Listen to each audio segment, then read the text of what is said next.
เคล็ดลับสอบ IELTS ให้เสียงโดยอาจารย์ดร.ธนพล ลำดวนจาดใจดีและทีมงานโดยอาจารย์มาร์คกายอาจารย์เจไวส์คาร์เวอร์อาจารย์อีนแฮนค็อกอาจารย์โรบินคูทรัสอาจารย์เทสอิมพีเรียลในการอัดเสียงนี้บางบทต้องใช้คนไทยทั้งหมดแต่เพื่อความสะดวกกระผมขอใช้เจ้าของภาษาทั้งหมดต้องกราบขออภัยมาที่นี่ต่อไปขอให้นักศึกษาตั้งใจดูบทแรกตั้งแต่นี้เป็นต้นไป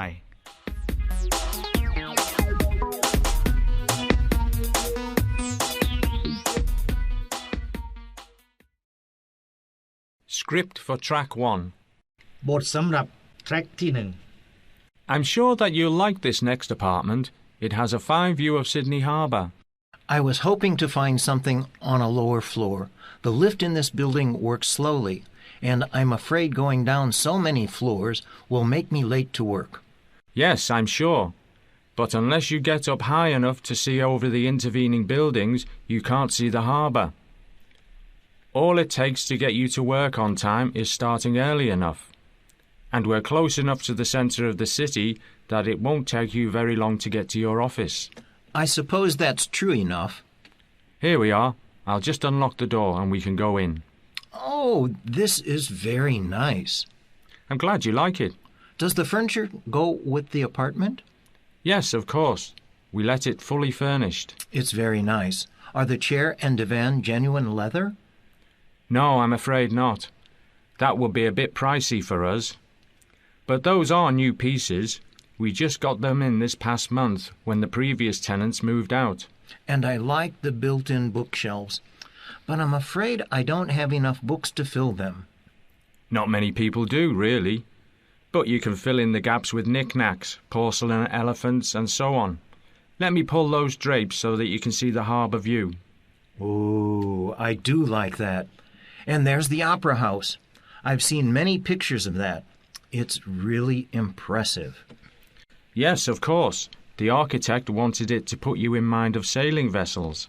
I'm not certain that it does that, but it's a lovely building anyway. This door leads to the dining area. I like this arrangement.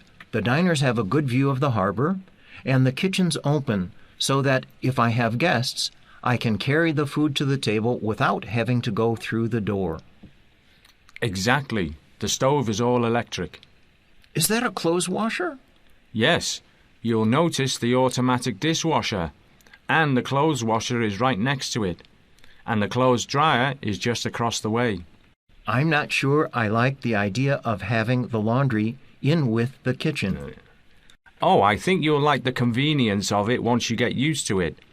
And it was very convenient for us to run in only one water line. So if there's only one water line, I suppose the Hongnam is on the other side of this wall? The Hongnam? The bathroom, the water closet, whatever you call it. Yes, you're quite right. Let's go through this other door, and I'll show you the master bedroom. Ooh, this is nice. That's a good big bed. And you go through that door to the WC, the Hongnam, as you call it. May I look? Of course. This is quite nice. Yes, it's quite modern. Why is there another door? Where does that lead? Oh, that goes to the other bedroom. The other bedroom? So the two bedrooms share one WC? Yes.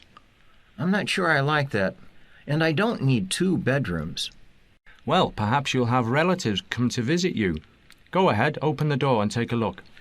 I like the looks of the room, but I don't really need it. It's not likely that I'll have any visitors. Oh, you can never tell. But if you really don't want the second bedroom, maybe you'd like it for an office. I can move out the bed and chest of drawers and vanity and move in a desk and file case, if you'd like. I don't really see the need for me to have an office. No, this is a nice apartment, but I don't like the idea of paying rent for space I don't need and can't use. Do you have anything available with only one bedroom? Yes, in fact I do.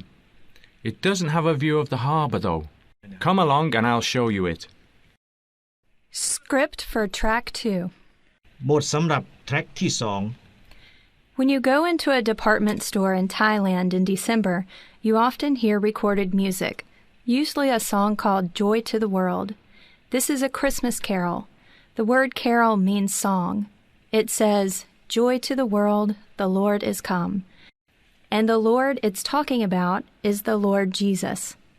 It's all right for Thailand because it might as well be about the Lord Buddha, or the Lord Brahma, for that matter. Since most Thais don't know very much about Christmas or Jesus, I thought I'd tell you the Christmas story. Then when you go shopping in December and hear the Christmas music, you'll know what it's all about. The word Christmas means the Mass of Christ. Mass is the name of a religious ritual of one of the branches of Christianity, and Christ is the name for Jesus, just as Buddha is the name for Gautama.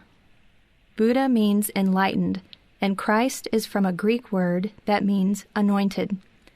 To anoint, someone is to rub oil on them. And in the country where Jesus was born, it was the tradition to anoint the kings. Many Christians believe that Jesus is king of the world, in the sense that eventually everybody in the world will become Christians. Nobody really knows exactly when Jesus was born, but it was somewhere around the year 543 in the Buddhist calendar. The tradition in most Christian groups is that the date was December 25th. He was born in the part of Palestine that we now call the nation of Israel, and he was a Jew, both by race and by religion. In those days, Palestine had been conquered by Rome and was a part of the Roman Empire. It was an occupied country in the same way that Burma and Malaysia were occupied countries as part of the British Empire until they got their independence. The story is that in those days, the Roman emperor decided he wanted to take a census in Palestine to find out how many people he was ruling over. So he ordered all the people to go to the cities where their ancestors had lived so that they could be counted. Jesus' parents were named Joseph and Mary. It happened that Joseph's ancestor, many centuries back, was a Jewish king named David. David had lived in a city called Bethlehem, but Joseph and Mary lived in another city called Nazareth, which was about 2 days' journey away from Bethlehem. So because of the census, they had to travel to Bethlehem. Mary was pregnant, and it was very near the time when she would have the baby. But they had to go to Bethlehem anyway. Joseph put Mary on a donkey so she wouldn't have to walk, and they made the trip. When they got to Bethlehem, they went to the hotel, but it was full up. Every room was taken. There was a stable, a building where the animals were kept, in the back of the hotel, and the hotel owner let them stay there. And that was where Jesus was born. In the stable was a manger, which is a kind of open box to hold food for the animals. And Joseph and Mary put the baby Jesus in the manger to sleep. In Palestine, in those days, the people raised a lot of sheep. And the story is that the night Jesus was born, an angel, that is, a messenger from God, was sent to a group of shepherds and told them about Jesus' birth. The shepherds went to see the little baby. Another group that came to see the baby was 3 wise men. These were probably astrologers from Persia, which we call Iran today. They had seen a very bright star in the western sky and came to Palestine to see what it meant. The star led them to the stable where Jesus was lying. The tradition held by many Christians is that they arrived when he was 12 days old.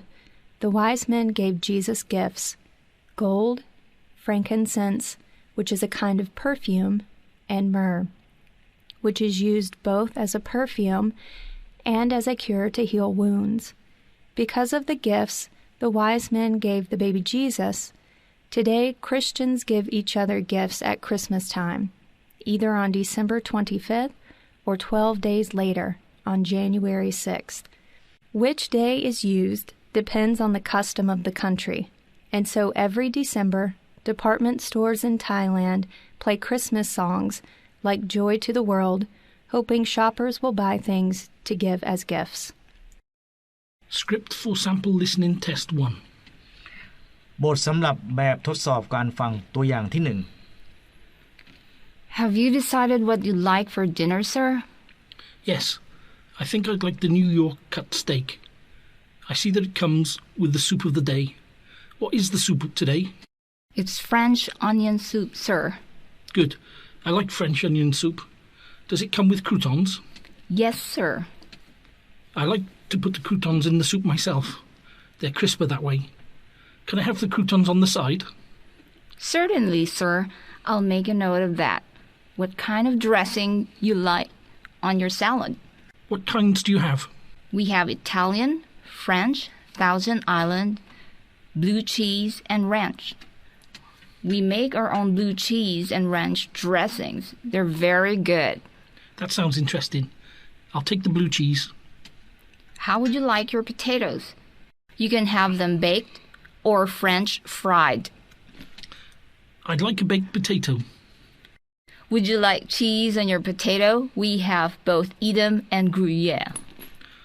Oh, I don't think I care for any cheese. I'll just have it with butter. Certainly, sir. How would you like your steak? Medium rare. Our chef makes a very good steak sauce. Sir, most of our customers like it. But of course, some people prefer a steak without any sauce. Would you like your steak with or without the sauce? Let me try your sauce. I'll see if I like it. Let me put it in a little bowl and serve it on the side for you. That way you can try it out. What would you like to drink? Do you have any good red wines? Yes, sir. Let me recommend a Pinot Noir. We import it from the winery in Burgundy. That sounds good. Oh, and I'd like a coffee with my dessert. Certainly, sir. Would you like to order your dessert now, or should I come by with our dessert cart when you're through? I'd like to see what you've got on the cart. Certainly, sir. Do you take cream and sugar in your coffee? No, I like it black. Very well. I'll be back with your order as soon as it's ready. Script for sample listening test 2. บทสำหรับแบบทดสอบการฟังตัวอย่างที่ When you go to a foreign country, it doesn't matter whether you're going to work there or study there or just visit. You'll have to get used to the kind of money they have. Because you can't use Thai baht in Australia or India. You get off the plane and go through customs and find yourself in the air terminal. One of the first things you come across is the currency exchange booth. It doesn't matter whether you're in O'Hare Airport in Chicago or Heathrow Airport in London. There'll be a currency exchange booth. So you go to the booth and change your Thai baht into whatever the local currency is. Be aware that what you'll get won't be the exact equivalent, because the bank that operates the booth is going to take a commission on the transaction. I'm going to give you some examples of what you can expect. Now, these figures are the official figures today, but they'll be a little different by the time you arrive, because the currency market changes all the time. Suppose you go to the United States. You get off the plane at Los Angeles Airport, say, and go to the currency exchange booth. Right now, in the United States, it takes a little more than 30 baht to get $1 American. Because a baht is worth only a little more than 3 cents. The United States is on a decimal currency and has been from the start, which is a little surprising because they still don't use the metric system. But going to the United States is difficult these days. It's hard to get a visa to go to the United States. For one thing, so many people want to go there that the government doesn't want the country overrun with foreigners. And especially over the past 10 years, Americans have been nervous about terrorism. so they want to be very careful about who they give their visas to. So if you want to go to North America, maybe you should consider going to Canada instead. Canada is a bilingual country. They speak both English and French. French is mostly spoken in the province of Quebec. The rest of the country speaks mostly English. The Canadian currency is like the Americans in that it is in dollars and cents. The Canadian dollar right now is very close in value to the American dollar. It's also worth a little more than 30 baht, and 1 baht will get you a little more than 3 cents Canadian. Or perhaps you want to go to Europe. While many people in many European countries speak English, the only country in Europe where all the people speak English and only English is spoken is the United Kingdom. The United Kingdom consists of England, Scotland, Wales, and Northern Ireland. The unit of currency is the pound sterling, and there are 100 pence in a pound. It takes 48 baht to get 1 pound sterling, and 1 baht is worth about 2 pence. Many Thais go to Australia. The currency unit in Australia is also the dollar, divided into 100 cents. There are 31 baht to the Australian dollar, and 1 baht gets you a little more than 3 cents. New Zealand is also on the dollar, but its dollar costs only 24 baht, and a baht buys you 4 New Zealand cents. India has an entirely different kind of currency, the rupee. The rupee is divided into 100 paise. Though you can't find a 1 paise coin any more than you can find a 1 satang coin in Thailand, it only takes 60 satang to get 1 rupee, and a baht will get you 1 rupee and 60 paise. Not many Thais consider going to the Republic of South Africa, but it's a very advanced country.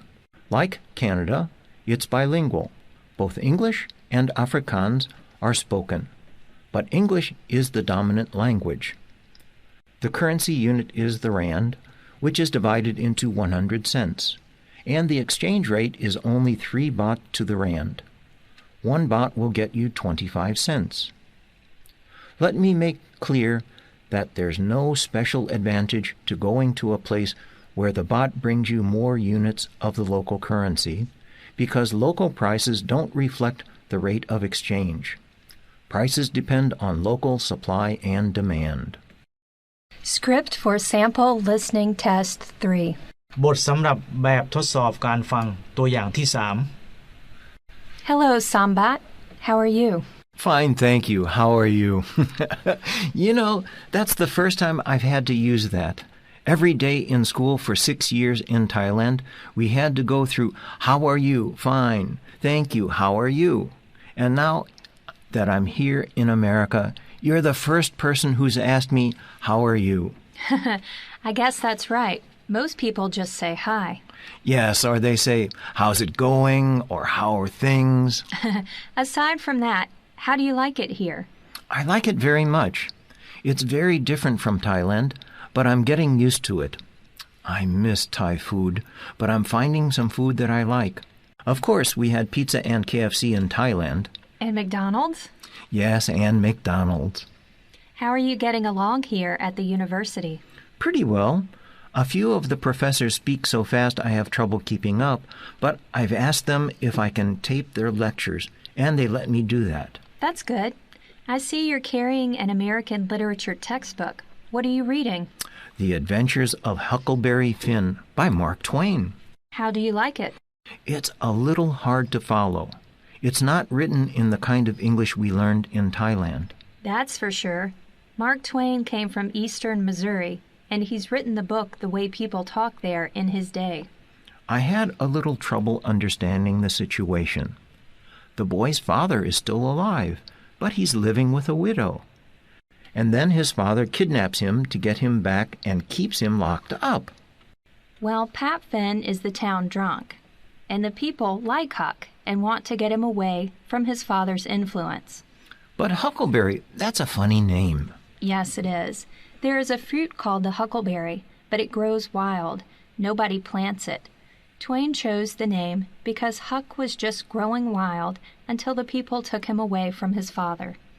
Can they take children away from their parents in America? If the parents are unfit, yes. Unfit? What does that mean? If the parents are doing things that are illegal or immoral or something like that. I see. I felt sorry for Huckleberry. You called him Huck? Everybody calls him Huck. Well, Huck isn't happy with the widow that he's living with because she makes him do things that make him uncomfortable. And he isn't happy with his father because he locks him up and treats him bad. I felt sorry for him. Yes. So he runs away and makes everybody think he drowned in the river. That's right. And then he meets Jim. Jim was a slave. Are there slaves in the United States? Not anymore. President Lincoln freed the slaves with the Emancipation Proclamation in, I guess it was 1864 or 1865. In Thailand, slavery was abolished by Rama V in 1905. Good for him. Hey, Sambat, I've got to run. I'm going to be late to class. Glad you're getting along so well, and I hope you like Huckleberry Finn. It's a great book. So long. Goodbye. Script for Sample Listening Test 4. บทสำหรับแบบทดสอบการฟังตัวอย่างที่ This slide shows a type of sailing vessel called a schooner. There are many different kinds of schooners.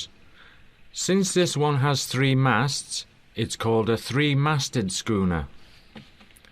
The part at the bottom, labelled A, is the hull. H-U-L-L, hull. There is a part of the ship that you can't see called the keel, which is below the hull. The purpose of the keel is to keep the ship upright. Another part of the ship that you can't see is the deck, which is flat like a floor. It covers the hull so the sailors can walk on it. Under the deck is what is called the hold of the ship. Whatever the ship carries is carried in the hold. The letter B marks the superstructure of the ship. This sits on the deck, but it is not as wide as the ship, so that the sailors can walk on both sides of it.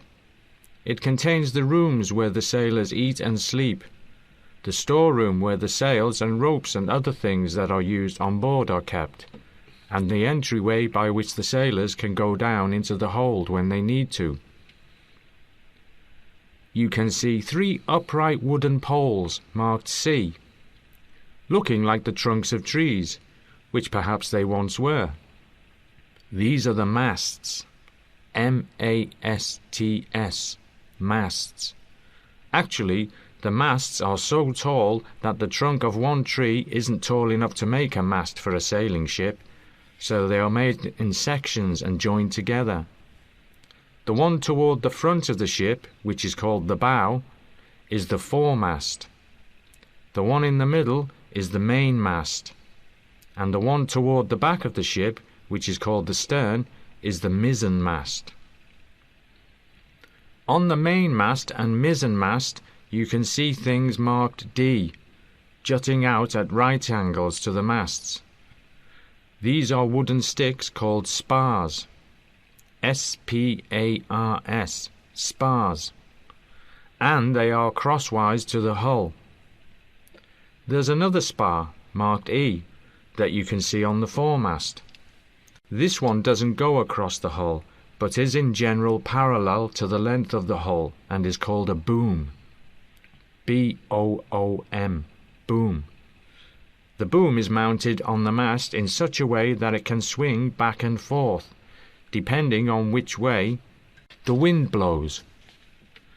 There is also a boom on the mainmast, but you can't see it, and one on the mizzenmast, but there's no sail attached to it. And there are 3 spars on the foremast that you can't see because they're behind the 3 sails marked F on the upper part of the mast. Those sails marked F are called square-rigged sails.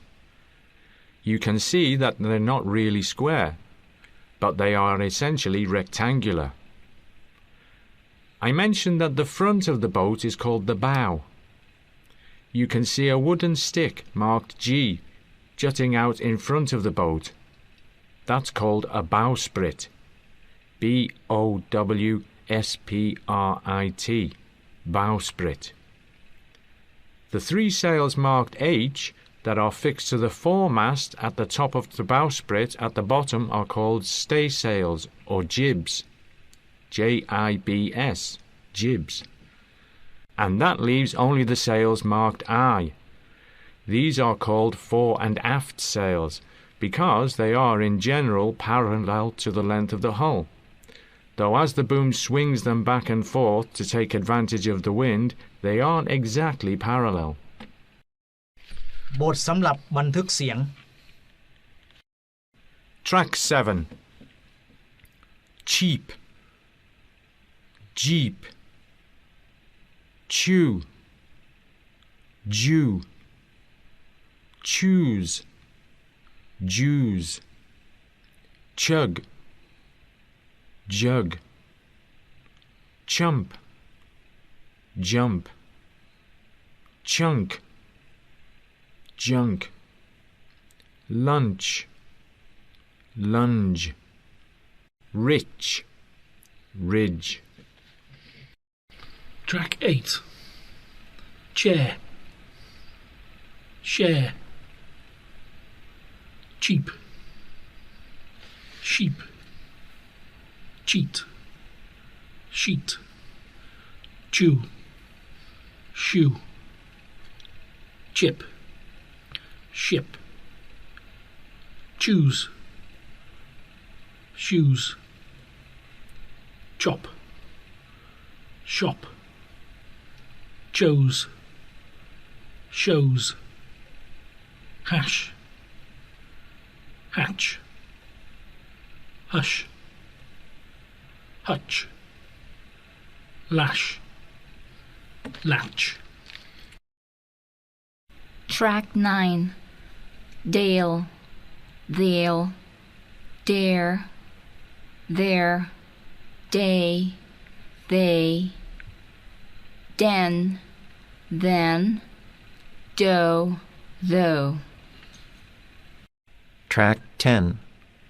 Bowl, coal, dale, deal, earl, foul, gold, hold, jail, meal, mailed, mile, nail, nickel, owl, pearl, peel, quail, reel, roll, seal, stale, tail, veil, whale, wheel, while, whole, band, bean, cone, done, fan, find, gone, hunt,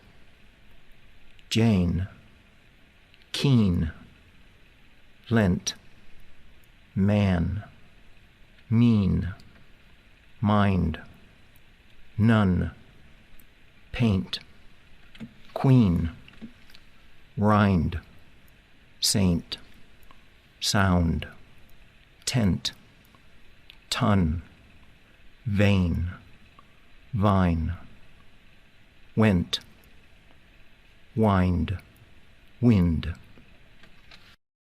Track 11. Blue, brew, clue, crew, fly, fry, glass, grass, glow, grow, laser, razor, lash, rash, law, raw, lay, ray, leaf, reef, lice, rice, limb, rim, lime, rhyme, load, road, loot, root, lot, rot, long, wrong, low, row, lug, rug, lung, rung, lush, rush, play, pray, valley, vary. Track 12. Ace, phase, lacy, lazy, lice, lies, loose, lose, mace, maze, race, raise, rice, rise, said, zed, sip, zip, sue, zoo. Track 13. Taught, thought, team, theme, thigh, tie, thrash, trash, three, tree, thrill, trill, through, true, thug, tug. Track 14. Veil, whale, veered, weird, vent, went, vest, west, vicious, wishes, vide, wide, vie, why, vile, while, vim, whim. Track 15. Abhor, able, blow, bright, accept, class, cry, adhere, drive, dwell, affluent, float, fry, fuel, glow, aggravate, dental, new, impede, ramp, ample, play, preen, quarter, arbor, larder, large, slam, space, square, basket, stay, street, settle, trust, view, excel. Scripts for CD recording. Script for track 16. What's the weather like in America? Well, the United States is a big country, and the weather is different in different parts of it. To give you some idea of how big it is, Thailand is only a little bigger than California, and that's just one of the 50 states. What part of America did you come from? I was born and grew up in California, but most of the rest of my life I was in the central part of the country, in Nebraska, Kansas, and Oklahoma. What was the weather like in California? California is a little warmer than most of the country because it's on the Pacific coast. The Japan current keeps the climate warm. What's the Japan current? That's what we call it in California. It's a big current of water that circulates around the North Pacific Ocean. It starts near the equator, then it goes along the eastern coast of Asia past Japan. Then it goes past Thailand too? That's right. I suppose it could be called the Thailand current, but I never heard it called that. Anyway, it goes past Japan and then turns east and crosses over to the west coast of North America. Then it turns south again and goes past Canada, the United States, and Mexico. After that, it turns west and follows the equator until it gets back to Asia again and starts over. I haven't heard of it before. A lot of people haven't. Anyway, because the water spends so much time near the equator, it's very warm. And when it gets to California, it's still warm and makes California warmer than most of the rest of the United States. Of course, it's also warmer in Southern California than it is in Northern California, just as it's warmer in Surat Thani than it is in Chiang Mai. Does the Japan current mean that it doesn't snow in California? Very rarely, except in the mountains. What part of California are the mountains in? There are two ranges of mountains in California. They go almost the whole length of the state, from north to south. They're the Pacific Coast Range and the Sierra Nevada Mountains. Both of them are high enough that they're cold on top and snow falls there every winter. I see. Because California is next to the Pacific Ocean, we get a lot of moisture. In the lower elevations, it rains, and in the mountains, it snows. Is that like the rainy season in Thailand? Yes, except that in California, the rain doesn't come every day, and rain can fall any time most of the year, fall, winter, and spring. We don't get much rain in the summer, though. I've read that in America there are 4 seasons. In Thailand, we have only 3: summer, the rainy season, and the winter. What are fall and spring like? In fall, the world is getting ready for winter. The weather is cooler and the trees are losing their leaves. Then in spring, it's like the world is coming back to life. The trees start growing leaves again and flowers start to bloom. I think I'd like spring. It's a pleasant time of year. You mentioned 3 other states you've lived in. What's the weather like there? They were Nebraska, Kansas, and Oklahoma. All of them are in the central part of the United States in what are called the Great Plains.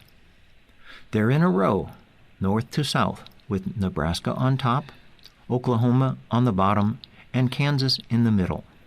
Why is that part of the country called the Great Plains? Because it's mainly flat, with no mountains and not even many hills.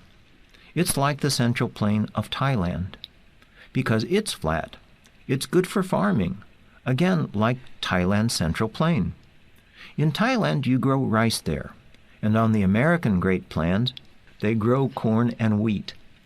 And in Oklahoma, they also grow cotton.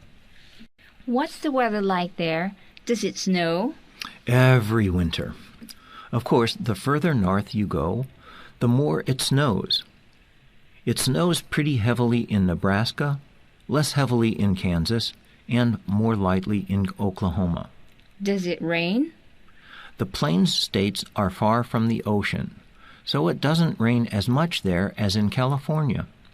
It rains mostly in the spring and fall.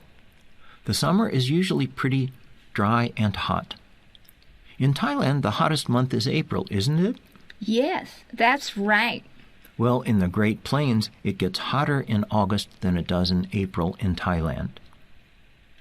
I hadn't realized that. What is spring like? Usually the spring is pleasant. The weather is warm but not hot, and it rains fairly often. In the spring, they sometimes have tornadoes along with the rain. I've heard the word tornadoes. What does it mean? Tornado comes from a Spanish word meaning twisted. And a tornado is a mass of air that twists around a central point, going faster and faster. When it touches the ground, it can do a lot of damage. It can wreck houses and other buildings and kill people. Have you ever been in a tornado? No, and I don't want to be. I haven't even seen one, and I hope I never do. Script for track 17. No, I'm sorry. Your dog can't be a member of our kennel club. But you can. You see, the members of our club are the dog's owners, not the dogs themselves. Several of our members own a number of dogs, you see, but each of them has only one membership. Here, let me give you one of our application forms. Fill it out and return it. When you bring it back, also bring a copy of your dog's pedigree papers. All our members' dogs must be pedigreed. If you don't have the papers, you can get them from the breeder you purchased your dog from. If you can't get the papers for some reason, you may meet with our membership committee and explain to them why your dog is pedigreed even though it doesn't have the papers.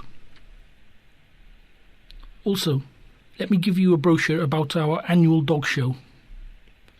It takes place every year around the middle of May. There are a number of events you may enter your dog in. We give awards for obedience, that is, how well the dog obeys some of the usual commands, such as sit, heel, roll over, and so on. We also give awards for training. Some of our members train their dogs to perform various activities, such as jumping through hoops, walking on their hind legs, and running a course where they jump over a series of hurdles. We give first, second, and third prizes for all these events. Then, of course, we give awards for best of breed. These awards are based on the dog's appearance. For every breed, there are certain points the dogs of that breed are judged by, like height at shoulder, length of body from neck to tail, colour of hair, and so on. Just like the Olympics, we give gold, silver, and bronze medals. Of course, since we give 3 medals, we have competitions only for breeds where we have 3 or more dogs. We usually have competitions for the more popular breeds like German Shepherds, Beagles, and Spaniels. We lump all the Spaniels together. We don't have separate competitions for Water Spaniels, Springer Spaniels, Cocker Spaniels, and so on. One of our members owns a Corgi. He's been with us 5 years, and there have never been enough Corgis to have a best of breed competition for that breed. The climax of the show, of course, is the Best of Show award. As the show has gone on, each dog has accumulated points for obedience, training, and best of breed, and these are added up.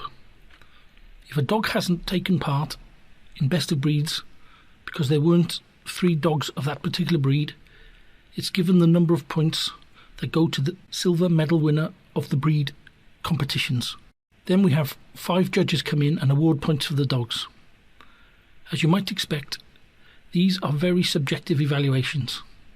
It's hard to compare a Pekingese, for example, with a Great Dane. Of course, the judges are not members of our club. When they get through with their evaluations, the points they have awarded are added to the points the dog has earned in the previous events and the best of breed competition. The dog with the highest total number of points is the best of show. As you can imagine, the best of show award is very keenly contested. I hope this brief sketch has given you a clear idea of the activities of our club. The other benefits of membership include special prices on dog food, collars, leashes, and so on, which we can obtain for our members because of our bulk buying power. And of course, there is the advantage of meeting with other dog lovers, comparing notes, and asking for advice. Script for track 18. What would you like to study here? Business. Oh, that's pretty general. At Melbourne, we have 11 different programs in the Graduate School of Business and Economics, and 10 in the Melbourne Business School. That's a lot of programs. It certainly is. What did you study in your undergraduate work at Tamales? Just business. Well, let's see if we can narrow this down. The point of graduate study is specialization. There's an old saying, in graduate school you learn more and more about less and less until at last you know everything about nothing. Do you have any idea of what you might like to specialize in? Not at this time. Well, let me run down a list of possibilities. Are you interested in management? Yes, I suppose that when I get back to Thailand, I'll start looking for a management position. We'll mark that down as a possibility then. How about international business? Yes, that would interest me. How about accounting? No, I had a course in that at Tamales, and it wasn't my favorite course. We'll strike that off the list then. Actuarial Studies? I don't know what that is. In the insurance industry, actuaries figure the odds that certain events will happen, so that the company can set the premiums high enough to cover their losses in case the events do happen. That doesn't sound interesting to me. What about economics? That's pretty theoretical. I'm more interested in something practical. Not economics, then. Somebody once called economics the dismal science, so perhaps it's well enough left alone. Finance? What would be involved in that? Money and banking. Here, of course, we focus on Australian money and the Australian banking system. That wouldn't do you much good in Thailand. That's right. Are you interested in marketing? Very much. Good, I'll set that down. How about research? No, not at all. We have a program in business law, but since that's Australian law, it wouldn't do you much good in Thailand. That's right. What about management information systems? Does that include writing software, all that? Yes. I like to use software, but I think writing it would be boring. All right, we'll leave that out. We also have a program in social impact. Social impact? What's that? It studies the effects that business activity has on society at large.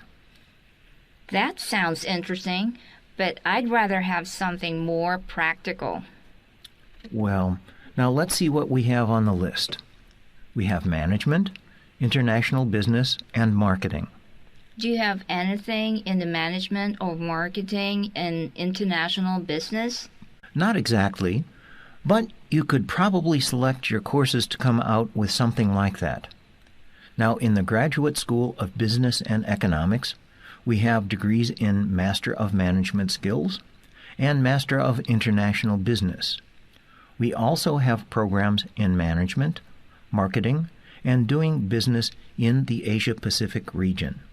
But those programs don't lead to degrees as such.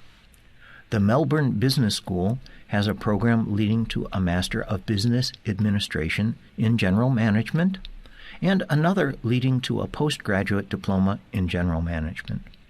There's also a Master of Marketing degree and a postgraduate diploma in management with an emphasis in marketing. That's a lot to choose from. Yes, it is. First question, do you want a master's degree? Yes, I'd like that. So we can cross off the 3 non-degree programs and the 2 postgraduate diplomas. That leaves us with the Master of Management Skills and the Master of International Business in the graduate school and the Master of Marketing in the business school. I don't want to limit myself too much. When I get back to Thailand, there may not be positions open in international business and marketing. I think if I had a Master of Management Skills degree, I'd be more versatile and there would be more opportunities for me. Good, so we've made a decision. Yes, I hope it's the right one. Script for Track 19. Belgium is one of the oldest and youngest countries in Europe. More than 2,000 years ago, Julius Caesar wrote of a tribe of people he called the Belgians. and he organized a Roman province he called Belgica, which had boundaries a little larger than those of present-day Belgium, the Netherlands and Luxembourg. After the Roman Empire fell apart, Belgica also broke up into 17 provinces and a bishopric. Gradually, the provinces came under the control of the Merovingian kings, who ruled the area that today we know as France. The Merovingians consolidated their power over Belgica by the middle of the 5th century of the Common Era. Merovingian rule continued until the middle of the 8th century, when the king at that time was deposed by the Pope. At that time, the Christian religion was still unified. It had not divided into Protestant and Catholic branches, and the Pope was the effective ruler of the whole Christian world. Belgica then became part of the Carolingian Empire, which replaced the Merovingians in what is now France. You must realize that in those days, both transportation and communication were very primitive, and it was difficult for any central government to hold together an area as big as Belgica. As a result, Belgica once more broke apart into a number of separate provinces, ruled by various dukes and other nobles who were more or less loyal to the King of France. By this time, the so-called Holy Roman Empire had been created, and the King of France was in turn loyal to the Emperor. One of the dukes of one of the provinces was the Duke of Burgundy, a remarkably strong leader. By the 15th century, he had managed to organize these separate provinces into one unit, which he called the Netherlands. Nether is a word that means low, and therefore Netherlands means Low Countries. They were called that because they were on the shores of the North Sea, without much elevation above sea level, and did not have any mountains to speak of. By this time, the provinces of the Netherlands were becoming very prosperous. The main reason for the prosperity was that the port of Antwerp was becoming an important centre of trade. To understand the importance of Antwerp, you have to know that it is nearly 100 kilometres from the North Sea, but it is located on the Scheldt River. The Scheldt is extremely broad and deep, so that ocean-going ships can sail right up the river to Antwerp. And being so far inland, it is easy for other towns and cities in the area to get to. It is much like Ayutthaya in that. Ayutthaya is about as far from the Gulf of Thailand as Antwerp from the North Sea. But it is on the Chao Phraya River, which is navigable all the way, and therefore in the old days Ayutthaya was one of the most important trading centres in Asia. Well, Antwerp was the Ayutthaya of Europe. As you know, the prosperity of Ayutthaya excited the greed of successive kings of Burma, who attempted to capture it for hundreds of years, until finally one of them was successful. The Burmese captured the city, took all its wealth away, and left Ayutthaya in ruins. Similarly, the wealth of Antwerp excited the greed of Charles V, the Holy Roman Emperor of that time.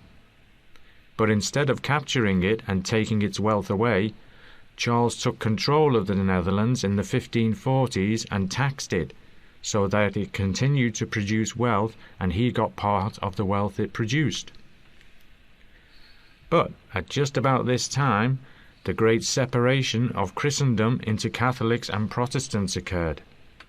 Catholic is a word meaning universal, and Catholics continued the practices that Christians had followed when there was only one Christianity under the Pope. The Protestants were protesting against most of these practices. And beginning in 1546, Catholics and Protestants were fighting each other all over Europe. The war lasted for 80 years. One of the outcomes was that the Holy Roman Empire ceased to exist. Another was that the northern provinces of the Netherlands became controlled by the Protestants, declared themselves independent, and took the name of the United Provinces. The southern provinces remained Catholic. Charles V had been a member of the Habsburg royal family of Austria, and he was also King of Spain. The Habsburg family retained control of the southern provinces under the name the Southern Netherlands, and these provinces were ruled either by Spain or Austria, depending on which branch of the Habsburg family was dominant at the time. During the 17th and 18th centuries, France was fighting either Spain or Austria, or both. And in 1794, the French took control of both the United Provinces and the Southern Netherlands. The French Empire collapsed in 1815, and the territory declared itself independent under the name of the United Kingdom of the Netherlands. The king was from the north, and he was a Protestant. Though the kingdom was united in name, it was divided by religion, since the northern provinces were Protestant and the southern ones were Catholic. Because of this division, the United Kingdom of the Netherlands lasted for only 15 years, until 1830, when the southern provinces rebelled, took the name Belgium, and made Leopold I their king. So, while the Belgians have been around since the time of Julius Caesar, the Kingdom of Belgium is less than 200 years old, and Belgium is both one of the oldest and youngest countries in Europe. It has survived being a battleground in both world wars. Today it is a Catholic country, bilingual in nature, with Belgians in the north speaking Dutch and those in the south speaking French. And although Brussels is the capital, Antwerp is still a commercial centre and still prosperous. Script for Track 20. สวัสดีค่ะ สวัสดีค่ะ Noi, I haven't seen you for a long time. Where have you been? I've been in America. America? What were you doing there? My cousin Lek in Los Angeles invited me to come visit her. I had some money saved up, enough for a plane ticket, so I got a tourist visa and went. The visa was only good for 6 months, so I came back. That was exciting. Oh, Tukata, I had a wonderful time. Lek was letting me live free in her apartment, of course, so I helped her with the housework. They have a 6-year-old boy, so sometimes when Lek and her husband went out by themselves, I took care of their son. But Lek and I had some good times together. We took the boy with us when he wasn't in school. It sounds fabulous. Where did you go? We took one weekend and went to see the Grand Canyon. We spent one day at Disneyland and one day at the Universal Studios. Then, one weekend, we drove up the Pacific Coast Highway to San Francisco and saw some beautiful scenery. We ate dinner at the Top of the Mark. That's a restaurant at the Top of the Mark Hopkins Hotel, where you can look out over the city and see the Golden Gate Bridge and everything. Then we came back down the coast and stopped at an artsy colony. Another weekend, we went to Sequoia National Park to see the world's oldest trees, and then we went on to see Yosemite National Park. We didn't spend enough time at Yosemite. There's too much to see. I'll bet you had a great time. Yes, it was wonderful. And there was a language school not far from Lek's apartment, and I took some English classes there. It was a 9-month program, and I only had a 6-month visa, so I didn't finish. But it was fun, and I got to meet students from many other countries while I was there. They were students from Japan and Indonesia and Bulgaria and Nigeria and many other countries. What did you eat while you were in America? Did you have any Thai food? Of course, Lek fixed Thai food when we were at home. There was a Thai restaurant not far from her house, but I didn't eat there. I can get plenty of Thai food here in Thailand. I didn't have to go to America for it. Of course. How did you like American food? Oh, I liked it. The food at the Top of the Mark was wonderful, but it was very expensive. So I didn't eat much American food. And after all, we have McDonald's and KFC here. But if you didn't eat Thai food and you didn't eat American food, what kind of food did you eat? There were some restaurants near the language school, and I had my lunches there. One was an Italian restaurant, but I didn't eat there much because, of course, we have the pizza company here. I ate at a Greek restaurant a few times, but there was only one thing on the menu that I liked, a kind of sandwich. There were 2 Mexican restaurants, and I ate there most often. Mexican food? What kind of food is that? Mexican food is hot, like Thai food, but it's a different kind of hot. One restaurant served tacos. What are those? The Mexicans make a kind of flat, round bread out of the corn flour that they call tortillas. They deep fry them in a mold so that they're hard and crunchy, in a V shape. Then they fry ground beef in a kind of sauce and put it in the bottom of the V. And then they put chopped lettuce and shredded cheese on the top. Cheese? Oh, I don't like cheese. Neither did I, but after 6 months of eating Mexican food, I got to like it. Do Mexicans put cheese in everything? Not in tamales. What are tamales? They take corn flour and put cooked ground beef on it and then wrap it up in a corn husk so that the meat is in the middle, with the corn flour all around it. The corn husk makes it hold its shape. Then they cook it. When it's done, they take off the husk and eat the rest. They serve that with a spicy rice and what they call refried beans. They put shredded cheese over the beans and it melts. So the Mexicans eat rice? Yes, and they serve rice and beans with enchiladas too. Enchiladas? They take a tortilla and wrap it around shredded beef, shredded chicken, or shredded cheese and cook it. I got to like the cheese enchiladas best, but my favorite food was fajitas. They serve you some tortillas and a pan of sliced beef that's been fried in a sauce. You also get dishes with other things on them, like chopped lettuce, shredded cheese, a spicy sauce made with chopped tomatoes, and guacamole. What's guacamole? It's made out of mashed avocados. I've seen avocados in the food stores here. Anyway, you take the fajita meat and put some of it on a tortilla. Then you put anything you want to on top and roll up the tortilla and eat it. It tastes wonderful, and it's fun to eat. It sounds as though you really liked Mexican food. Maybe you should start up a Mexican restaurant in Thailand. No, I don't have any money left. I spent it all on the plane ticket to Los Angeles. Script for Track 21. We're delighted that you want to adopt one of the cats from our animal shelter. Currently, we have about 24 cats of all ages and breeds. One of the female cats just had a litter of 6 kittens, but right now they're too young to leave their mother. And those kittens are at least 4 different breeds, so they must have had at least 4 different fathers. You see, cats aren't like people.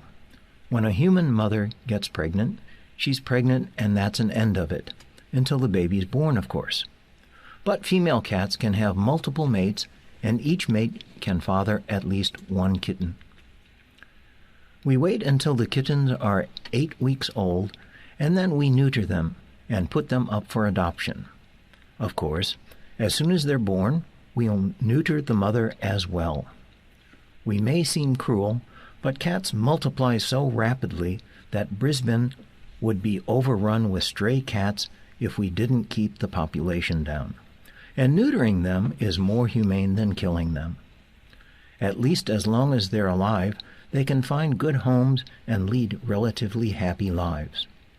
A cat that's found a home with humans can live 15 or 20 years, whereas stray cats usually live only 2 or 3 years before they starve to death or are killed by dogs or automobiles. The really proper name for stray cats is feral cats. Feral means wild. We don't call them wild cats because there is another, much larger feline called a wildcat, and calling stray cats wild cats would be confusing. Of course, some people call them alley cats, because feral cats often live in alleys, living out of dustbins. Male feral cats are bad because they kill kittens if they can get at them. You see, as long as a mother cat is nursing kittens, She doesn't go into heat and has no interest in males. But once she's stopped nursing, she's available, you might say. So the male cats kill all the kittens so that they can get at the female. Anyway, neutering cats makes them much easier to place with people who are looking for pets. A female cat that hasn't been neutered creates problems for the people who own her, because when she's in heat, she emits a smell that attracts every male cat in the neighborhood, and they come around yowling for her and fighting with each other over her. And since cats are nocturnal animals, all the yowling and fighting takes place at night and makes it hard for people to sleep. Besides, if a female hasn't been neutered, every few months she presents her owners with a new litter of kittens that they have to find some way to dispose of. And if a male cat hasn't been neutered, he can be very aggressive and hard to get along with, even for the people that own him. I mentioned that cats were nocturnal animals. You know that humans sleep for 8 hours and are awake for 16. Cats are just the opposite. Cats sleep for 16 hours and are awake for 8, and most of the 8 hours are at night. Not all of the 8 hours, but most of them.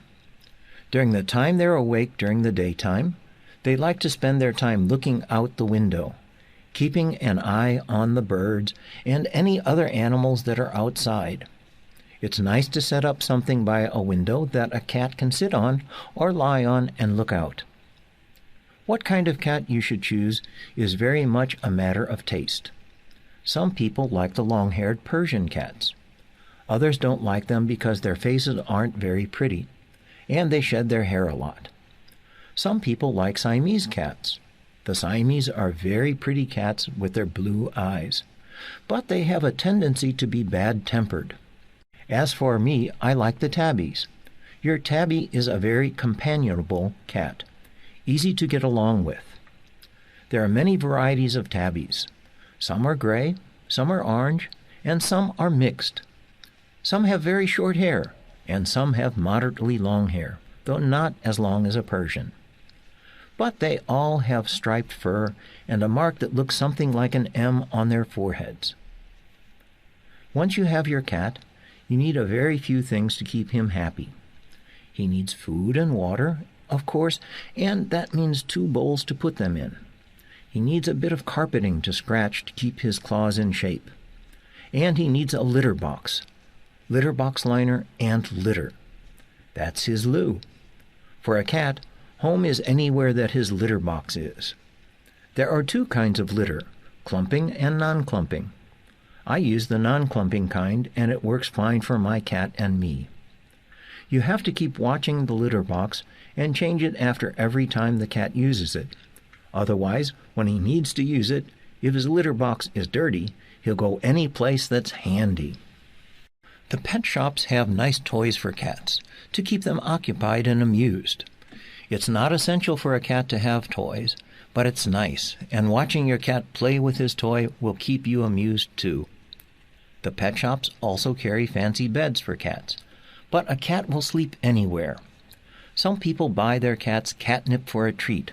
Cats love it, and it makes some cats, but not all, very frisky. Some people keep their cats indoor all day. Some let them run outdoors most of the time, but let them come in to eat. And then there are others that keep their cats indoors during the day and let them out at night. Most cats that spend a lot of time outdoors don't live more than 4 or 5 years before the dogs or automobiles get them. What I do with my cat is that I let him out for an hour during the day, but I put him on a leash so I can control him. And I go outside with him and stay with him to play with him. Of course, I have a very high fence, but cats have an amazing ability to jump very high, and I always worry that he may get over the fence. He's gotten away from me a few times, but he's always gotten frightened and come back. Now let's go look at the cats, and you can make your choice. Script for Track 22. I see that all 4 of us have signed up to take the Ielts, and I'm curious to know why. What do you mean? Well, people take the Ielts for a number of reasons. Some of them want to study abroad, some of them want to work at an international company here in Thailand, and so on. Somchai, why did you sign up? I want to go to the United States and get a job there and make some money. That will be hard to do. It's hard to get a visa to work in America. My cousin Lukwai tried to do it, and at the embassy they told her that she had to have some occupation that was in high demand and that there weren't enough Americans trained for it. They said that she also had to have a letter showing that there was a company that wanted to hire her. I heard about somebody that went there on a tourist visa for 6 months and used the time to try to get a job. That didn't work, and he had to come back. I heard about a girl who did that and met a man who wanted to marry her. She had to come back to Thailand and get a different visa to go back and get married. Well, anyway, I want to go to America and see what it's like. It's the biggest market in the world, and a lot of Thai companies want to sell their products there. Maybe if I go on a tourist visa, I can use my time to learn what Americans like to buy and come back and get a job in a Thai export company. I hope that works for you. Kai Boon, why are you taking the Ielts? I want to go to England. After all, that's where the English language started. After I've been there for a while, I'll learn to talk like an Englishman. Then I can come back to Thailand and teach English. Where would you teach? What kind of school? There are private language schools, and I'll try to teach in one of those. I suppose that's a possibility. Maybe I'll even start my own school. You'd have to have some money to be able to do that. It wouldn't take much money. It might take more than you think. You'd need to rent a building and advertise your school before you started to take in tuition payments. That's true. See here, Utaya, you've been so critical of my ideas. What do you propose to do? I'm going to Australia for 2 reasons. The first is that Australia is the nearest big English-speaking country, besides Singapore, and if I make some contacts there, it would be easier and less expensive for me to fly back and forth to Australia than to either America or England. That makes sense. What's your second reason? My sister Nam Tip is married to an Australian, and they live in Sydney. I can live with them, and they've promised to introduce me to some people who might be helpful to me. That's a clever move. It's always easier to get a job if you've been referred by somebody than if you answer an ad. You don't have as much competition. Exactly. Chaya, you started this, and now each of us has said why he's taking the Ielts. What about you? What are your plans? When I was a girl, I read a book about New Zealand, and I've always wanted to go there. You don't need to get a good score on IELTS to be able to do that. That's right, but I want to be able to get as much out of the experience as I can.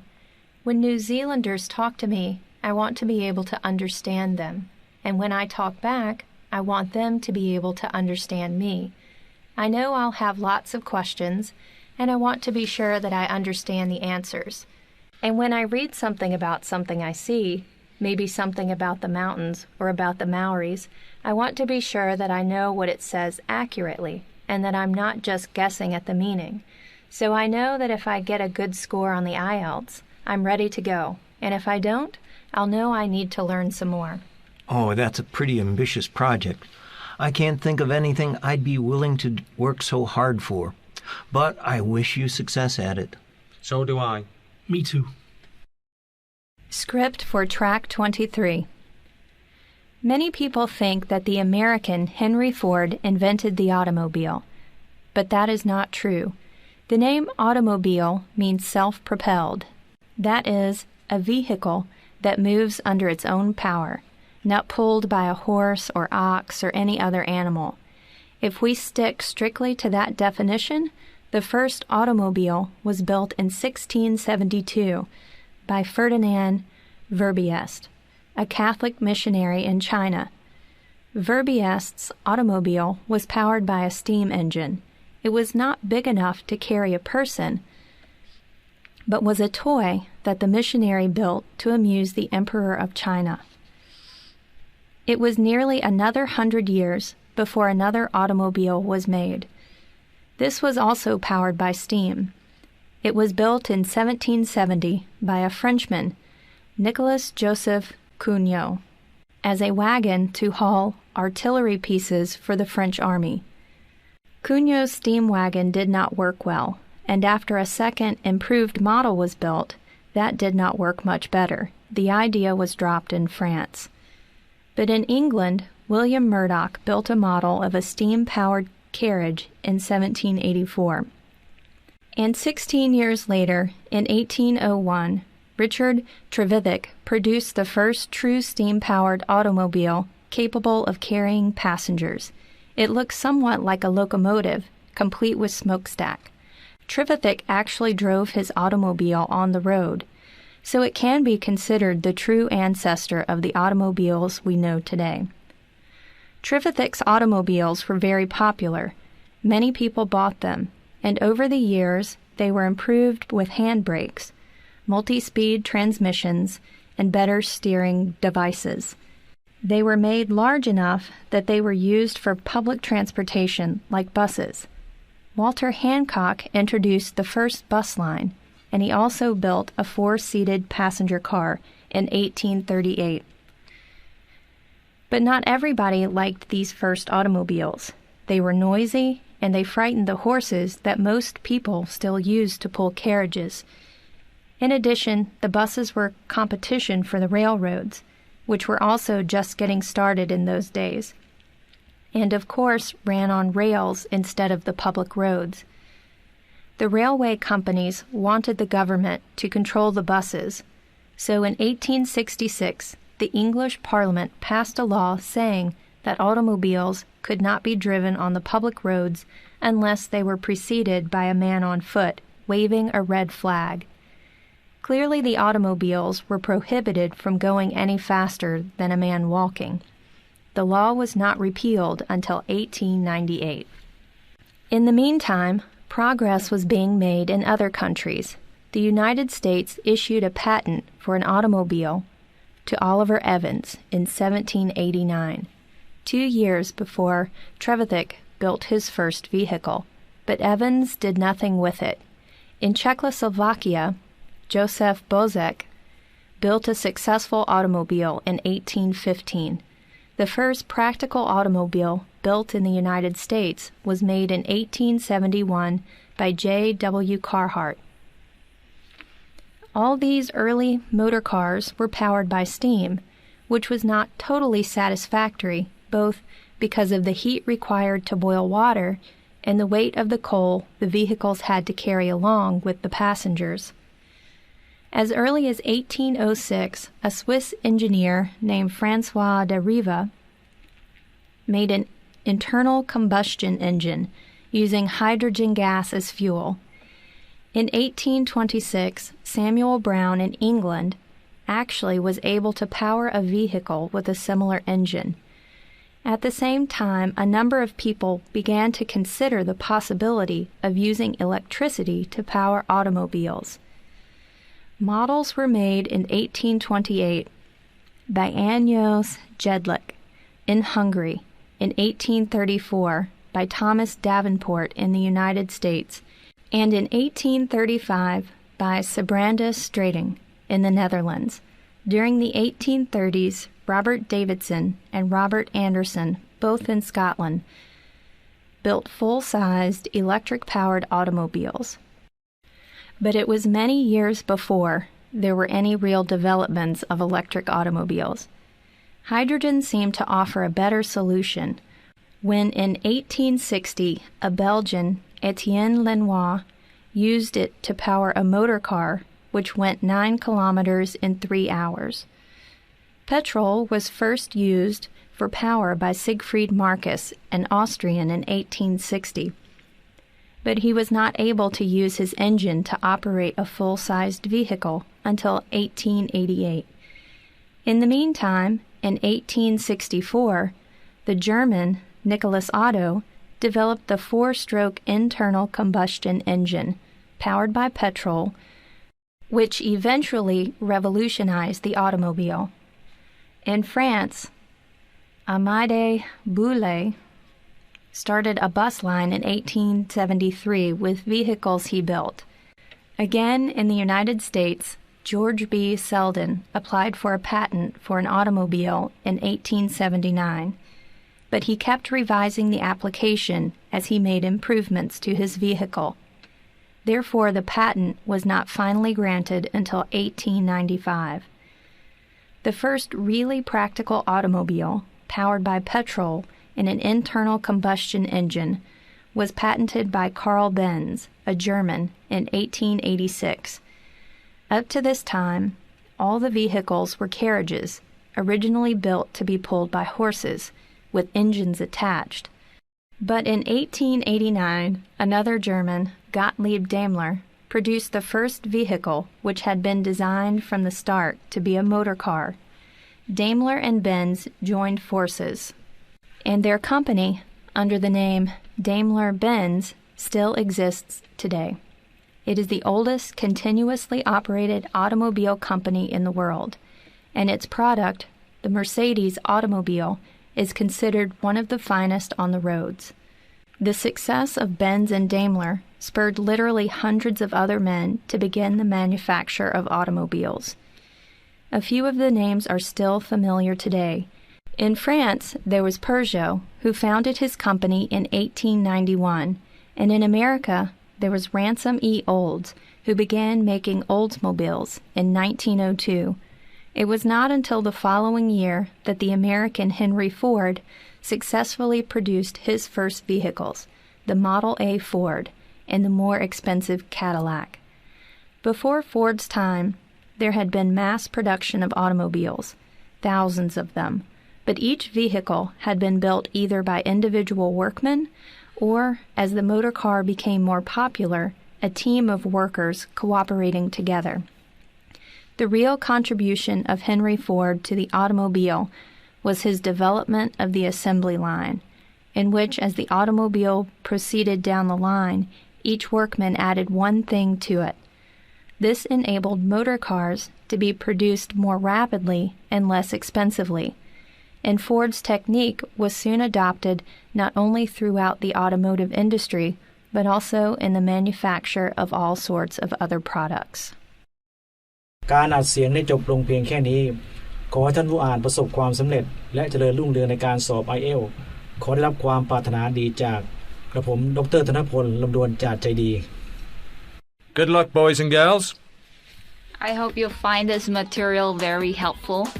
And hope it helps you pass all of your exams. Good luck, everybody. Best luck learning English.